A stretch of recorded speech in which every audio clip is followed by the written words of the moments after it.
So who are you out there? Everybody that's watching, who are you? Yes. Right? Who are you? Because God said, when I formed you, I knew you. Right? And so who are you? And so God said that he blessed us. Right from the very beginning. And so unfortunately people learn these behaviors and that's not who they are. Exactly. Right? So I love that question, who am I? Exactly. And so who I am is obedience, is consistent, is determination, is driven. Who I've learned to be is a mother, is a daughter, is a friend, is a coach, right? That's who I've learned to be over the years. But the core of me is consistency. The core of me is loyalty. The core of me is that I am not going to let you win. You're either going to do one or two things when you come in my presence, and that's either you're going to elevate or exit.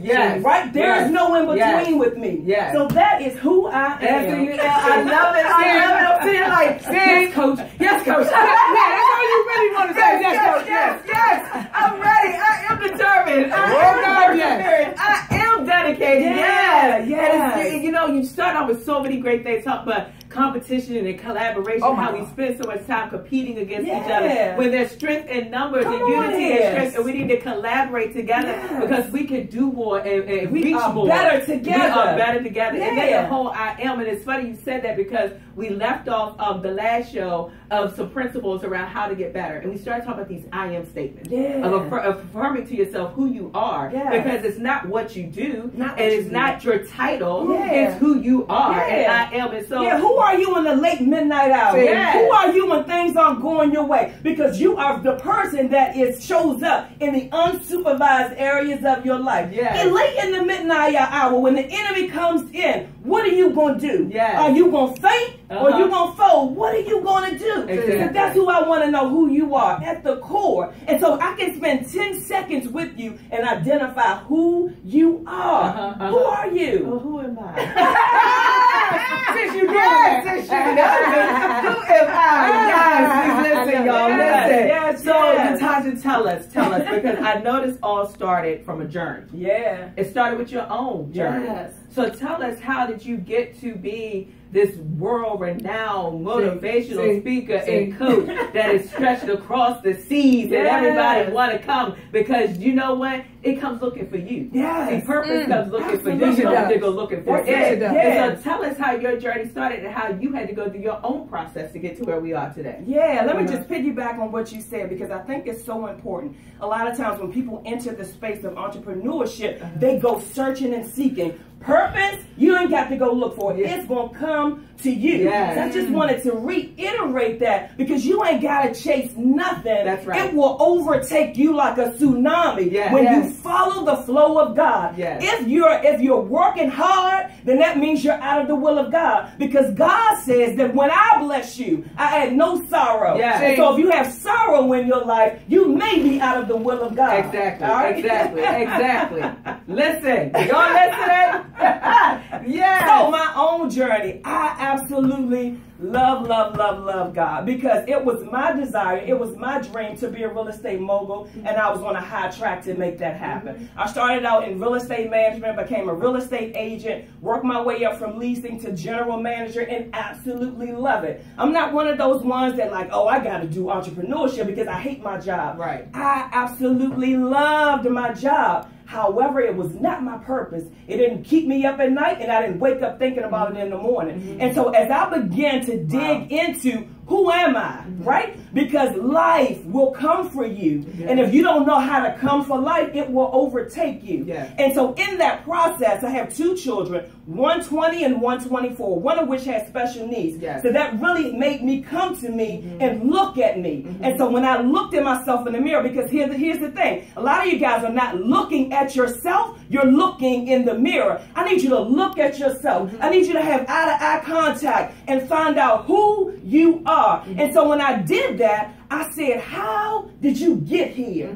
How did you let yourself go? And so if you do not get a grip on it right now, you will exit out of here early. Because here's the thing, I'm a Christian, I have strong faith, I believe, But if there's no work with your faith, you're gonna go see Jesus quicker. All right? I'm gonna keep the stand over because faith without works is dead. Faith without works is dead. And so on the flip side of that, faith with works is alive. Yes. And so I knew that I could take my life back by getting in the process, yes, by being a partaker of the process and committing to my own rescue. Yes. And so as a result of that, I considered gastric bypass because I didn't have any history of health and wellness. So I didn't know what to do, where to go, right? And so in that process, I went through a 6-month weight management course. The surgery literally scared me straight. It did. But because I had no history, I had to go through the process. And let me clarify that. Stop going through the process and grow through the process. You got to be present in the process, right? And so I began to grow through the process. And in the growing through the process, I ended up losing too much weight that I no longer qualified for the surgery. That was intentional. I know that that was God's intention because He wanted to get all the glory out of it. And so people see beyond a surgery, they see beyond the weight loss and they'll see directly the surgery. But in my case, it's all God. Because I will forever give His name glory. He'll never have to have the rocks cry out because this one is going to give Him the glory. And so that started my journey. And as a result of me growing through the process,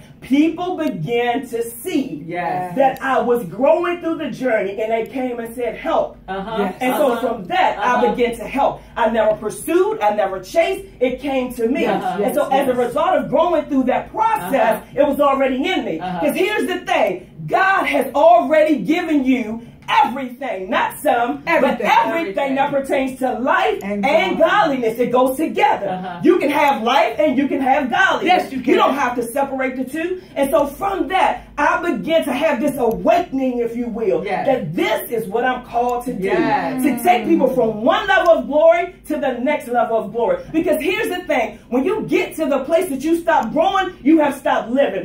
We indeed have the dead walking among us because they stop. They get comfortable in the process. You got to continue to go and to grow every day of your life. She said comfortable in the process. Comfortable Don't get comfortable in the process, because your process is going to produce your purpose. And you know, and so we're excited, you know, about the process that you said you grew through. That was all planned by God. It was His plan to get you to a place called hope and prosperity. And you even said something on your post. I was just like, oh my God. You said something today that just really, really, really touched me. Because what I heard you said is people came to you for help. And when I think about the word of God, it says one plants, another waters, but God get the increase. And so God started to deal with me.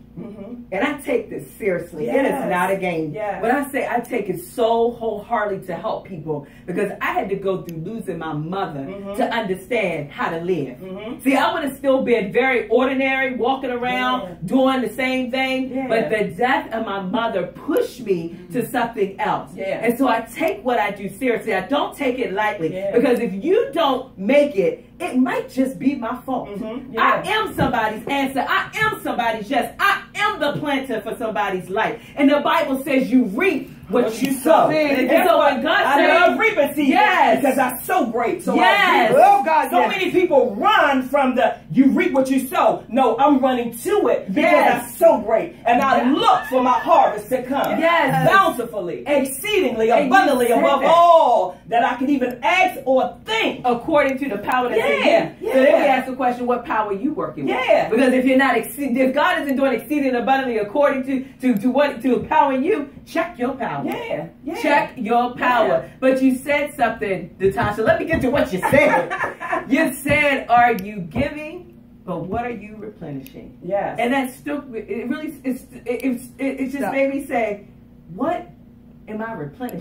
Can you help our listeners that are struggling with that they are giving and they're planting their time and they're you know, working out and they're cutting back and they're eating, they're drinking their water, but tell them what they need to do to replenish. Tell us about Body by Tasha.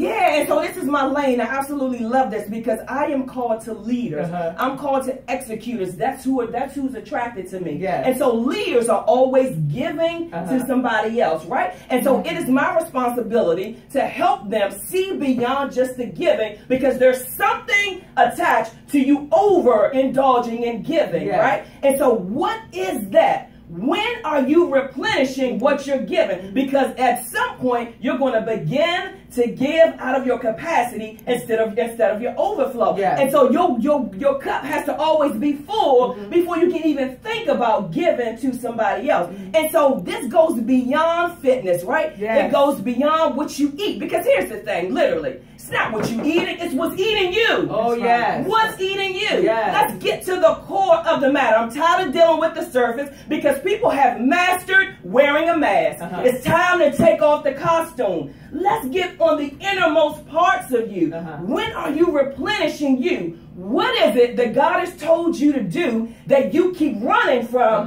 okay, and you hide behind giving to somebody else? I don't have time because I got to do X, Y, and Z. What is that? And so the way that you replenish is that you have to make time. You have to create time just for you. And so one of those ways is that you need to separate yourself from your normal environment. You mentioned that earlier, that when you begin to go through your journey, you had to separate yourself from the normal environment. And so that could be a plethora of reasons why. And so with me, it's regards to clearing the clutter, right? Because everybody is used to coming to the guru. Everybody is used to going to the person that has the answers, right? So you got to separate yourself from that and not be available for a moment to replenish you. Every leader needs a leader. If you don't have a leader, you're not one. It's that plain and simple. Because here's the thing, you can only take yourself to a certain level. You don't know what you don't know. And so it's the exposure that gets you to the next dimension. I've been playing with levels. I'm going to the next dimension. And so it's the exposure that gets you to the next dimension. And so with that, you got to get away from the norm in order to get to your next. And so for me, it's retreating, right? And so it's retreating, not always in a different state, but away from some things, because you got to retreat in order to replenish,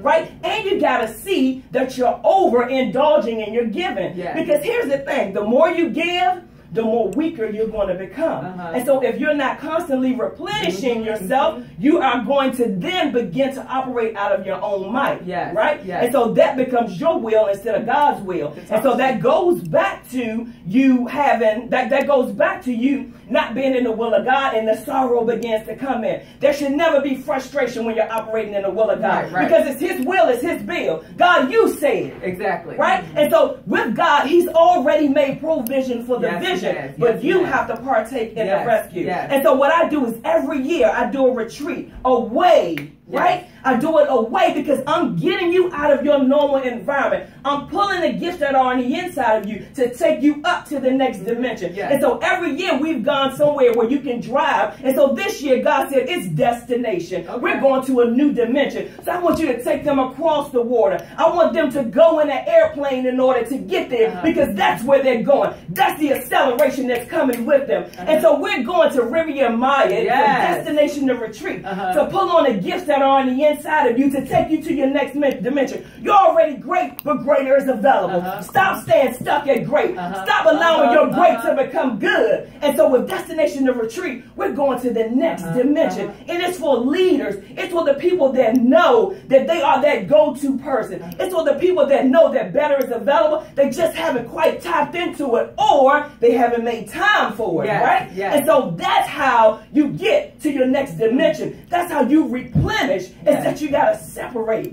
You got to retreat to replenish. And so it's not, a lot of times people will go on these vacations and they think I'm replenishing. You ain't replenishing, you recycling. That's all. Because you ain't did nothing when you went. Right? And so my retreats are intentional. They're intentional to take you from one level of glory to the next level of glory. We're coming back executing at a whole new dimension. Recycling is never included in anything I do. You've done enough of the recycling while you were here. We're going away with a purpose for a purpose. So that's how you replenish. Well, listen. Listen. That's how you replenish. Listen, I'm telling y'all, if you are not, you probably can't even take notes quick enough. The good thing is you can play this back. You can hear all of that because I'm hearing so much about turning those dreams to reality that you have to grow through the process. Yes. You have to replenish. You have to detach yourself from things. You have to grow. You have to move from the place you are. You have to believe in yourself. You have to believe in the power that's in you. You can do it. You can turn any dream into a reality. Yes. And it starts with you. Listen, we're going to take a real quick break. And after the break, we're gonna come back. We're going to tell you how you can find Coach, Sister, Minister, oh Lord, over here, Evangelist Natasha Mayo. And then we have the great same minister, yes. Coach, motivational speaker, best-selling author. I'm telling you, we are, I'm going to let you know right now, Turning Dreams to Reality is the most watched show on Fox. Yeah. How about that? Okay? Yes. So we are what we will become. We are becoming it. And we're putting the word out there and we're moving towards it. Yeah. So give us a quick minute and we'll be right back. Come on up here, Pat. I need the perfect. Natasha, you kill it. Let me take it.